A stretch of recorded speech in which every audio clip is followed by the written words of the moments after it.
अस्मद्गुरुपरमगुरून् यतिवरपूर्णो सयामुनं रामं पद्माक्षनाथषडजित्सेनेशरमारमापतीन् वन्दे वन्दे बृन्दावनचरं वल्लवीजनवल्लभं जयन्ती सम्भवं धाम वैजयन्ती विभूषणम् श्रीमान् वेङ्कटनाथार्य कवितार्किककेसरी वेदान्ताचार्यवर्यो मे सन्निधत्तां सदा हृदि प्रणामं लक्ष्मणमुनिप्रतिगृह्णातु मामकं प्रसादयति यत्सूक्ति स्वाधीनपतिकां श्रुतिम् अनुज्जितक्षमायोगम् अपुण्यजनबाधकम् अस्पृष्टमदरागन्तं रामं तुर्यमुपास्महे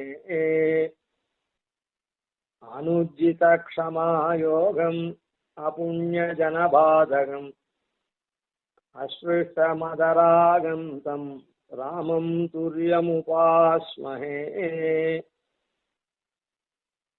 இந்த ஸ்லோகம் உய்யக்கொண்டாருடைய சிஷ்யரா இருக்கக்கூடிய ஆளவந்தாருடைய ஆச்சாரியரா இருக்கக்கூடிய மணக்கால் நம்பியை பத்தின ஸ்லோகம். இவர் ஆச்சாரிய பரம்பரையில இந்த 7வதா வரார். பெருமாள், பிராட்டி, விஸ்வக்சேனர், நம்மாழ்வார், நாதமுனி, உய்யக்கொண்டார், மணக்கால். சரி, இவர் மணக்கால் அப்படின்ற ஸ்ரீரங்கத்து பக்கத்துல இருக்கக்கூடிய க்ஷேத்திரத்துல அவதரித்தவர்.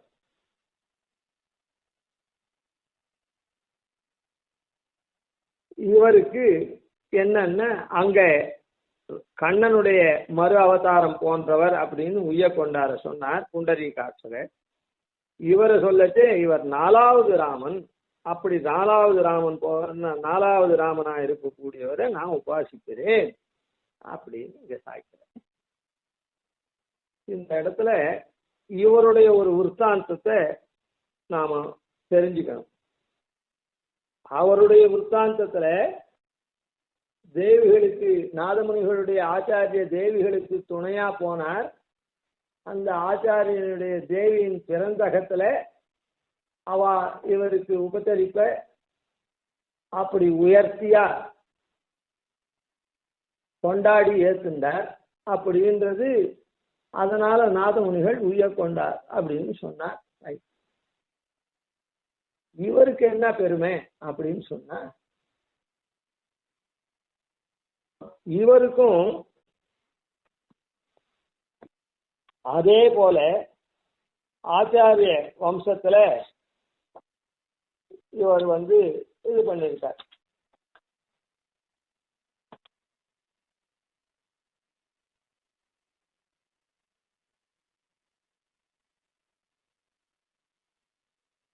அதாவது இவருக்கு ஆச்சாரியன் யாரு? உய்யக்கொண்டார். உய்யக்கொண்டாருக்கு 2 பெண் பிள்ளைகள். உய்யக்கொண்டாருக்கு 2 பெண் பிள்ளைகள்.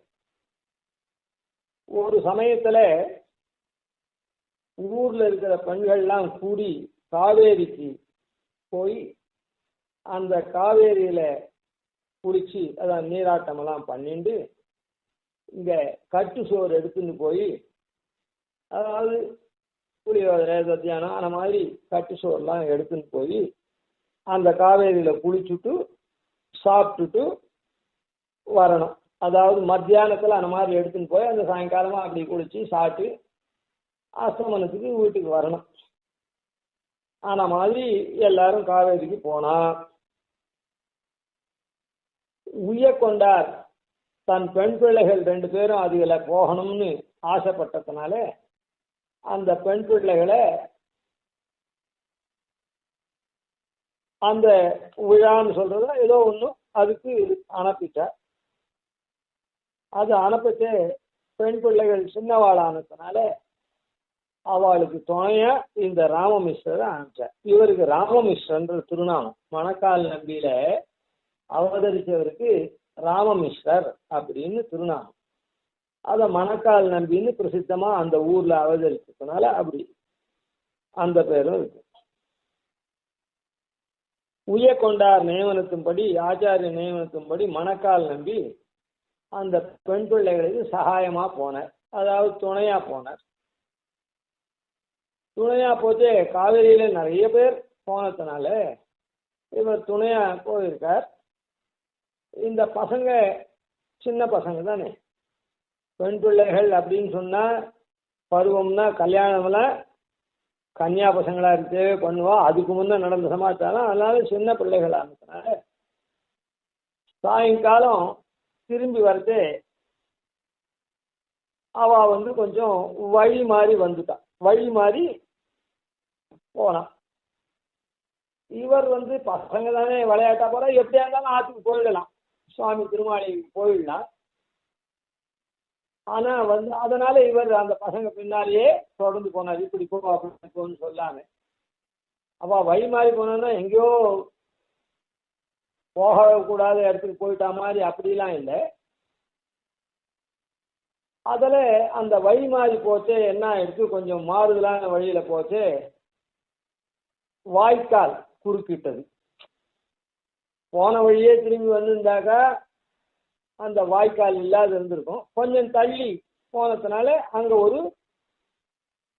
காவேரியிலேயே அந்த ஓரக்காலில் வாய்க்கால் மாதிரி ஒன்று வரும். சரி, இவாள்லாம் மணலுக்கு தானே போனா. அந்த வாய்க்காலை தாண்டறதுக்கு இந்த சிறு பெண் பிள்ளைகளுக்கு முடியல. கொஞ்சம் அந்த வாய்க்கால் கொஞ்சம் ஆழமா, அதாவது முட்டிங்கால் ஜலம் வந்ததுன்னு வச்சுக்குமே, எவ்வளோ வந்ததுன்னு தெரியாது சொல்றேன். அப்படின்னா பசங்க கொஞ்சம் பயப்படும். அது எவ்வளோ ஜலம் இருந்ததோ அதனால தெரியல நமக்கு. அந்த பசங்க இறங்கிறதுக்கு அஞ்சினா அந்த வாய்க்காலை தாண்டறதுக்கு முடியாத தவிர்த்த போது இவர் என்ன பண்ணார் அப்படின்னா, ஒன்றும் பெரிய வாய்க்கால் இல்லை, பசங்களால அது ஜலத்தில் இறங்கிறதுக்கு பயம், அந்த வாய்க்காலில் இறங்கிறதுக்கு. அதனால இவர் என்ன பண்ணார், அந்த வாய்க்காலில் அப்படியே படுத்துண்டா அதான் இவர் முதுகளவு தான் அந்த ஜலம் அதுக்குள்ளதான் கொஞ்சம் போறது தான் ஜலம், கணுக்கால் அளவு தான் ஜலம் அப்படின்னு ஏற்படுறது. இருக்கட்டும், எதுவானா இருக்கட்டும். இவர் படுத்துட்டு அந்த பெண் பிள்ளைகளை, ஆச்சாரிய பெண் பிள்ளைகளை, நீ என் மேல நடந்து போங்கம்மா அப்படின்னு சொல்லி, அதாவது ஒரு பாலம் போல இவர் படுத்துண்டு அந்த பசங்களை இவர் மேல நடக்க வச்சு அந்த ஜலத்தை தாண்டும்படி, அந்த வாய்க்காலை தாண்டும்படி பண்ண. இப்படி அப்புறம் பெண் பிள்ளைகளை ஆச்சாரிய திருமாளிகை வந்த உடனே போக சொல்லிட்டு இவர் தன்னுடைய கிரகத்துக்கு போய் தீர்த்தாமாட்டு வரணுமோல, அங்க மணல்லாம் அதான் கால்வாயில படுத்துட்டுலாம் பண்ணாரு. அதனால உய்யக்கொண்டார் எங்க அவர்னு கேட்டா அவர் ஆற்றுக்கு போயிருக்காரு, இந்த மாதிரி தீர்த்தாமாடி வரத்துக்கு அப்படின்னு சொன்ன உடனே, அவர் வந்த உடனே உய்யக்கொண்டார் ரொம்ப இவரை ஸ்லாகிச்சு ஆனந்த பாஷ்பம் பொருக இவரை அருளினார். மணக்கால் நம்பி அதுக்கு உற்றேன் உகந்து பணி செய்து உனபாதம் பெற்றேன் இதே இன்னம் வேண்டுவதெந்தாய். உகந்து பணி செய்து உற்றேன் உனபாதம் அப்படின்னு ஆழ்வார் சொன்னாரே, இதேதான் எனக்கு இன்னும் வேணும். உகந்து பணி செய்து உனபாதம் உற்றேன் அப்படின்னு சொன்னார். அது மாதிரி உற்றேன் உகந்து பணி செய்து உனபாதம் பெற்றேன் இதே இன்னம் வேண்டுவதெந்தாய் அப்படின்ற ரீதியில ஆழ்வார் அகுந்த ரீதியில அப்படியே இங்க மணக்கால் நம்பி உய்யக்கொண்டார் இடத்துல இந்த மாதிரி கைங்கரியத்தை பண்ண, உவந்து பணி செய்து தேவரையுடைய திருவடியை நான் பெற்றேன். அதாவது ஆச்சாரிய திருவடியில கைங்கரியத்தை பெற்றேன்.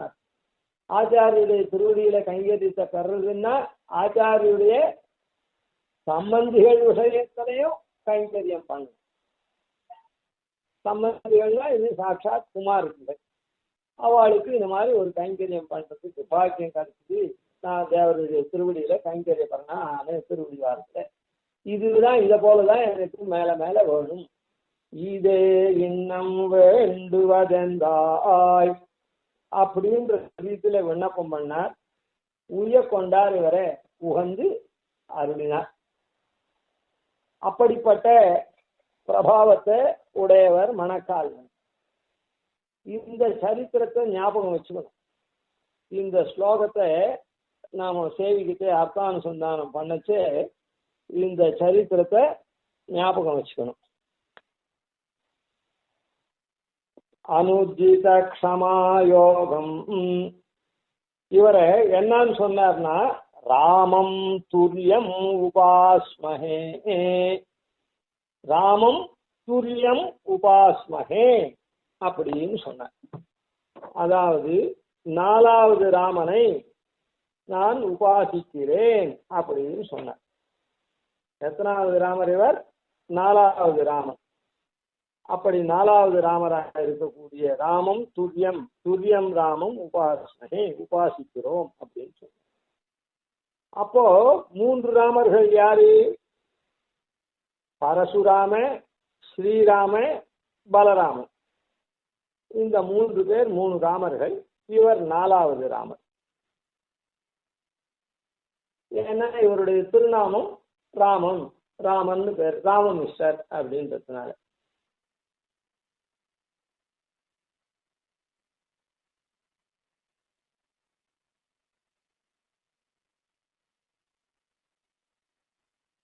அப்போ இந்த 3 ராமர்களை சொல்றார். இவர் 4வது ராமன் அப்படின்னு சொல்றார். 3 ராமர்கள் எப்படி? அந்த 3 ராமர்களை காட்டிலும் இவர் விலட்சணமானவர் 4வது ராமன் அப்படின்னு சொல்றார். அங்க கண்ணனை போன்று உள்ளவர், அதாவது கண்ணனுடைய மறு அவதாரம் போன்றவர் சொன்னார். இங்க 3 ராமர்கள் ஏற்கனவே அவதாரம் பண்ணிருக்கா. ஒரு ராமனுக்கு குண வித்தியாசம் இருக்கோ இல்ல, அத போல இந்த 3 ராமனுடைய குணங்களை காட்டிலும் வேறுபட்ட ராமரா இருக்கக்கூடிய இவரை உபாசிக்கிறேன் அப்படின்னு சொல்ற.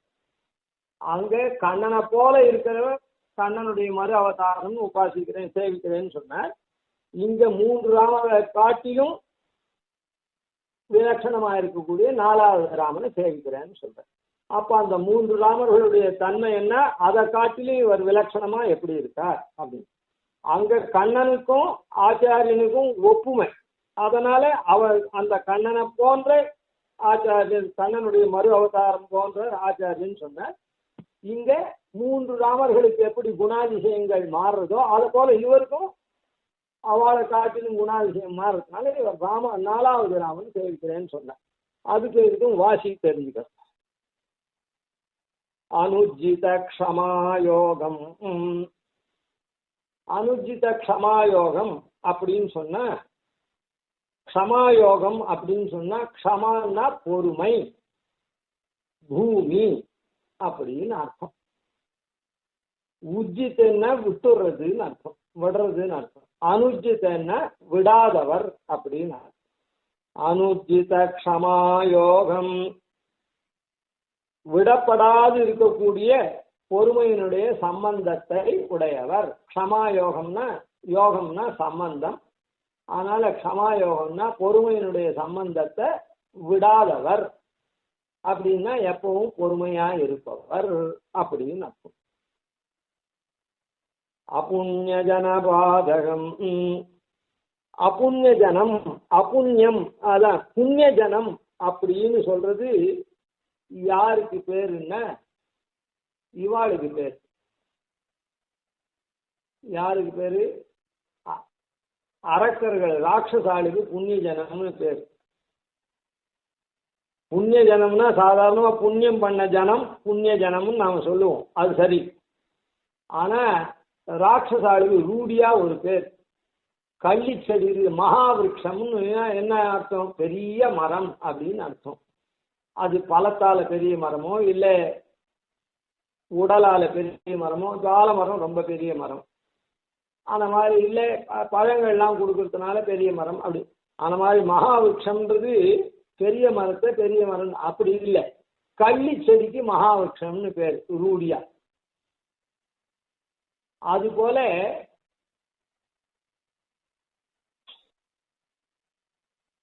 புண்ணிய ஜனம்னு ராட்சசாளுக்கு ரூடியா பேர்.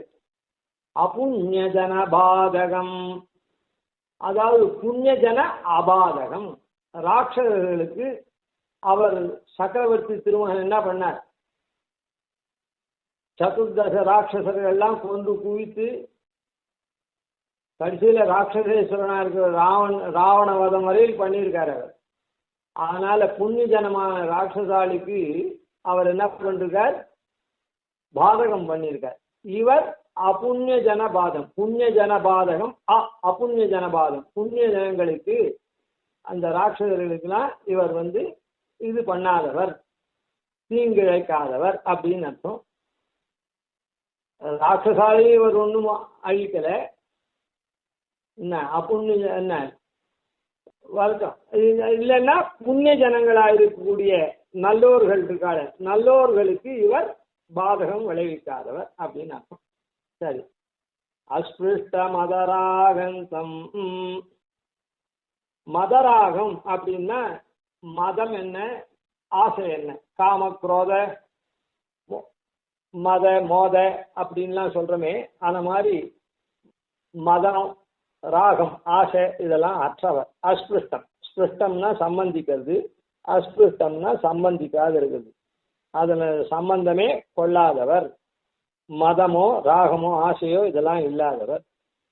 அப்படிப்பட்ட அது அதான் அது அபுண்ணிய ஜன பாதகம். புண்ணிய ஜன பாதகம்ன்றது ராமன் விஷயம். அஸ்பிருஷ்ட மதராகம்ன்றது பல்ராமர் அப்பப்போ மதுபானமெல்லாம் அருந்தக்கூடியவர். அதனால சரி, இவர் மதம் ராகமெல்லாம் இல்லாதவர். அப்படிப்பட்ட தம் துரியம் ராமம், நான்காவது ராமனை போல இருக்கக்கூடிய ராமேஸ்வரை அப்படின்னு. இதெல்லாம் எப்படி அவாகிட்ட இருந்தது, இவாகிட்ட எப்படி இல்லை இவர்கிட்ட அப்படின்னு சொல்லணும். அனுஜித க்ஷமாயோகம். க்ஷமாயோகம்னா பொறுமையினுடைய சம்பந்தம், பொறுமை உடையவர், பூமி சம்பந்தம் உடையவர், அதை விடாதவர் அப்படின்னு. அந்த பரசுராமன் உஜ்ஜித க்ஷமாயோகர், பொறுமையை விட்டவர். வெண்ணிமாமழுவேந்தி முன் மண்ணிசை மன்னரை மூவழிகால் கொன்ன தேவா. கொஞ்சம் கூட பொறுமை இல்லாத தன் தகப்பனாருக்கு தீங்கிழைச்சான்ற ஒரே காரணத்துக்காக சத்திரிய பூண்டே இல்லாத பண்ணிட்டேன்னு 21 தலைமுறையை கொண்டு குவித்தவர் அவர். பொறுமையே இல்லாதவர். அதுக்கப்புறம் தான் பெற்ற பூமியெல்லாம் கடைசியில கஷ்யபருக்கு தானம் பண்ணார். அதனால பூமியினுடைய சம்பந்தத்தையும் விட்டுட்டார்.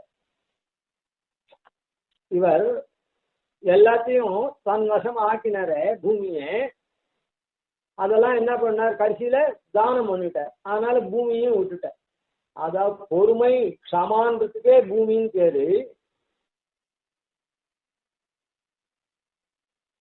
சாட்சாத் பூமியும் விட்டவர், பூமின்றதுக்கு க்ஷமான்ற அர்த்தம் அதையும் விட்டவர். யாரு, பரசுராமன். பூமிக்கு அர்த்தமா இருக்கக்கூடிய க்ஷமா பொறுமையே விட்டவர்.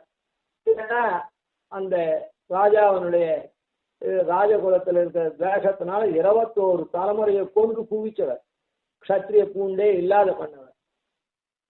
அதுக்கப்புறம் பூமி மொத்தத்தையும் கிருத்வா கர்மணி தட்சிணாம் கொச்சனதாம் தட்சணையா கொடுத்துட்டார் அவருக்கு பூமியை. அதனால பூமியை விட்டவர். இவர் பூமியை விடாதவர், பொறுமையை விடாதவர் அப்படின்னு. இவர் எப்படி பொறுமையை விடாதவர் அப்படின்னு சொன்னா,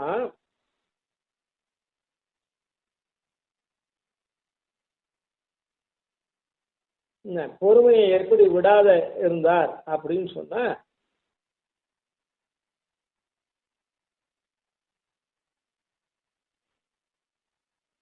இந்த விற்த்தாந்தம் சொன்னமே,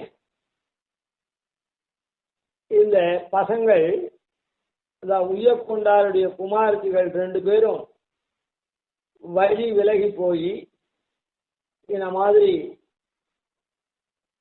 பண்ணச்சே அவ போறபடி போட்டோம், நாம் ஆக்ஷன் போவோம் அப்படின்னு. இல்லை இப்படி வேண்டாம், இந்த வழியே போவோம் அப்படின்லாம் நியமிக்காம பொறுமையா இருந்து, நாமும் ஆச்சாரியன் அனுப்பிச்சிருக்கார் அவ போற வழியே போய் அவளுடைய திருப்தியர்த்தம் நாம எதுவும் குறுக்கிடாத நாம அப்படி போகணும் அப்படின்னு போன. அது பொறுமையினுடைய காரியத்தினால்தான். இல்லைன்னா ஏமா இப்படி போறங்க, இந்த வழியா வாங்க அப்படின்னு சொல்லலாம். அப்படிலாம் சொல்லாம அவ எப்படி போறாளோ அந்த வழியில அப்படி போனாலும் கொஞ்சம் சுத்தின்னு போகிறோம், அவ்வளவுதானே. அதனால அப்படி பொறுமையை விடாது அங்க ஆச்சாரிய குமாரத்திகளுக்கு கைங்கரியத்தை பண்ணார், ஆச்சாரிய கைங்கரியத்தை. அதே போல அதனால என்ன ஆச்சு அப்படின்னு சொன்னா, அந்த குமாரதிகள் ஜலத்துல காலை வச்சு தாண்டறதுக்கு, அந்த வாய்க்கால தாண்டறதுக்கு பயப்பட்ட போது இவர் பூமி சம்பந்தம், அதாவது பூமி சம்பந்தத்தை உடையவரா பாலம் போல அங்க படுத்துன்றதுனால அந்த பசங்களுக்கு ஜல சம்பந்தம் இல்லாம ஒரு பாலம் கட்டினா எப்படி, அது பிருத்திவி பாகம் தானே பாலம்ன்றது, ஜலத்துல கால வைக்காதபடி. ஆன மாதிரி இவர் பூமியில படுத்துண்டு பூமியை போல இவர் இருந்தார், பூமி சம்பந்தத்தை விடாது. அதனால அப்புண்ணிய, அதான் என்னது, அனுஜித க்ஷமாயோகம், இந்த பொறுமையை விடாதவராக இருந்தார். அதே போல பூமி சம்பந்தத்தையும் விடாத பூமி சம்பந்தத்தை கொண்டவராக இருந்தார் அந்த பசங்க தாண்டறதுக்காக. அதனால அனுஜித க்ஷமாயோகம், பரசுராமரை காட்டிலும் மாறுபட்டு விலட்சணமா இருக்கக்கூடியவர் அப்படின்றது. இதுவாச்சு. அப்புண்ணிய ஜனபாதகம், அதான் முன்னமே சொன்னோம். புண்ணிய ஜனம்ன்றது ராட்சசாலிக்கு பேரு, புண்ணிய ஜனம்ன்றது ராட்சசர்களுக்கு பேரு.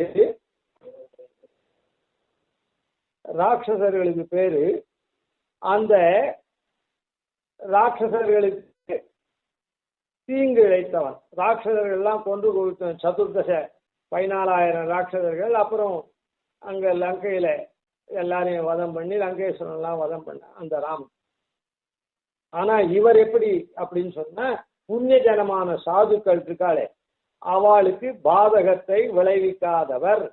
பாதகத்தை விளைவிக்காதவர்னா நல்லதை பண்றவர், வேதாந்தார்த்தங்கள்லாம் உபதேசம் பண்ணக்கூடியவரா இருக்கக்கூடிய ஆச்சாரியன் அப்படின்னு அர்த்தம். அபுண்ணிய ஜன பாதகம், புண்ணிய ஜன அபாதகம். இன்னொன்னு என்ன அப்படின்னா, சக்கரவர்த்தி புண்ணிய ஜனங்களாக ராட்சசர்களுக்கு இது பண்ண, இவர் புண்ணிய ஜனம். புண்ணிய ஜனம்னா யாரு? நல்லோர்கள். நல்லோர்களுக்கு அபாதகம், பாதகம் பண்ணாதவர் அப்படின்னு ஒரு அர்த்தம் சொன்னோம். புண்ணிய ஜனம்னா நல்லோர்கள், அப்புண்ணிய ஜனம்னா நல்லோர்கள் இல்லாதவர்கள். சரிதானா? குதிர்ச்சிகள்லாம் இருக்காளே அவளுக்கெல்லாம் இவர் பாதகம் பண்ணவர். குதிர்ச்சிகள் பட்சத்தெல்லாம் நிரசனம் பண்ணி நம்முடைய சம்பிரதாயத்துக்கு பிரவர்த்தனம் பண்ணதுனால அப்புண்ணிய ஜன பாதகம் அப்படின்றத புண்ணிய ஜனங்களான நல்லோர்களுக்கு அபாதகம் அப்படின்னு பாதகம் பண்ணாதவர். நல்லத உபதேசம் பண்ணார், சாஸ்திரார்த்தங்களை உபதேசம் பண்ணார், ஆச்சாரியனா இருந்தார். அப்புண்ணிய ஜனங்களுக்கு பாதகம் விளைவித்தவர் அப்படின்னு நேரவே அப்புண்ணிய ஜனம்னு சொன்னா, புண்ணிய ஜனம் இல்லாத குதிர்ஷ்டிகள்லாம் இருக்காரு, அந்த குதிர்ஷ்டிகளுக்கெல்லாம்